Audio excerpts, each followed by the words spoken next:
എല്ലാ ഭാഗത്തു നിന്നും ആവിഷ്കാര സ്വാതന്ത്ര്യം അവനവന് ഇഷ്ടമുള്ള തരത്തിൽ വ്യാഖ്യാനിക്കുന്ന രീതിയിലേക്കാണ് കാര്യങ്ങളുടെ പോക്ക്. അതായത് ചിലർക്ക് ചില സമയത്ത് ആവിഷ്കാര സ്വാതന്ത്ര്യമുണ്ട്, ചിലപ്പോൾ ഇല്ല. അപ്പോൾ അങ്ങനെ വരുന്നൊരു സാഹചര്യം എന്ത് തോന്നുന്നു ഇങ്ങനെ ഒരു മൊത്തത്തിൽ?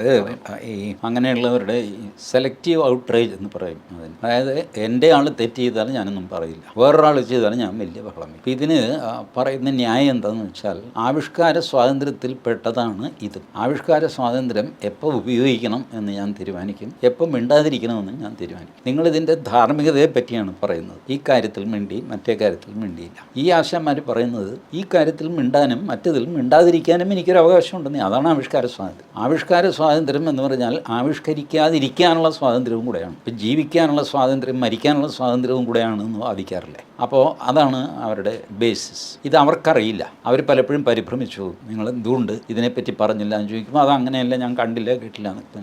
ഇത് പറഞ്ഞു കഴിഞ്ഞാൽ സമാധാനമായി. എപ്പോൾ എന്ത് പറയണം എന്ന് തീരുമാനിക്കുന്നത് ഞാനാണ്, ഏതിനെപ്പറ്റി പറയണമെന്ന് തീരുമാനിക്കുന്നത് ഞാനാണ്. അതാണ് ആവിഷ്കാര സ്വാതന്ത്ര്യം. അതിനെയാണ് ഭാരതം അംഗീകരിച്ചിരിക്കുന്നത്. അപ്പോൾ മിണ്ടാനുള്ള സ്വാതന്ത്ര്യം പോലെ മിണ്ടാതിരിക്കാനുള്ള സ്വാതന്ത്ര്യമുണ്ട്.